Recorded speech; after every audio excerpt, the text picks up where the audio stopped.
Hey everyone, today we're diving into what has been the most talked about handgun release of the year, the Glock 17V and 19V, commonly nicknamed Gen 5.5, across forums and ranges. Imagine this, a company suddenly discontinues almost every Gen 5 model that was selling like hotcakes, then drops new versions with no optics cut, no trigger upgrade, no real new features, just a tiny frame change so criminals can't slap on an illegal full auto switch anymore. Sound like progress? That's exactly the story behind these two pistols, and we're breaking it all down today. Let's get straight to the point. Glock didn't build the 17V and 19V because they wanted to innovate. They did it because they were forced to.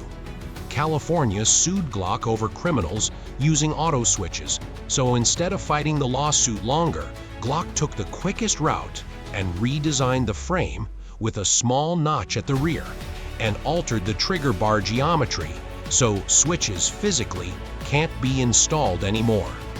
The side effect? Law-abiding customers in the US and Europe lost the factory MOS optics cut slides entirely. Want a red dot?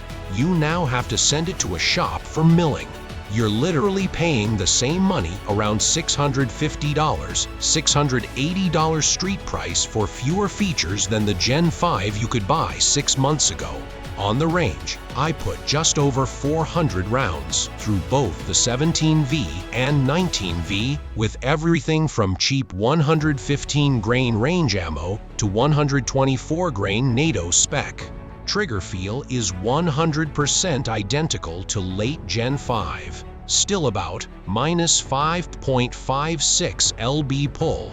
Short but mushy reset, nothing you'll notice different. Grip angle and texture are unchanged, still slick when it's cold. Accuracy is classic Glock, perfectly capable of tight groups if you do your part with the iron sights. But two big issues showed up fast. First, the factory plastic rear sight drifted completely sideways before I even hit 300 rounds. Something I've heard about but never personally seen on a brand new gun. Second, both pistols had multiple failures to feed and double feeds with lighter loads, ammo that runs 100% in older Glocks and pretty much every competitor I own.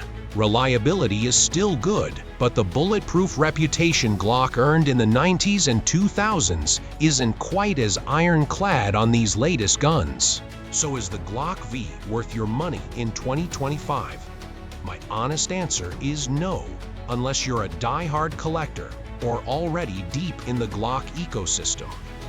At current US and European pricing, you have far better options. Walther PDP, with its incredible flat trigger and factory optics-ready slide, Canik Meaty or Rival S with sub-3 lb triggers and included optic plates, SIG P 320X series, CZ P10F optics-ready, or the S&W MNP 2.0 metal.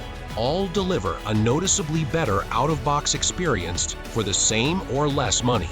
My take is that the V-Series is nothing more than a cash grab bridge. Glock clearing out old non-MOS slides and leftover parts while they finish real Gen 6 development, probably coming in the next year or two with a lower optics cut, better trigger, and actual upgrades.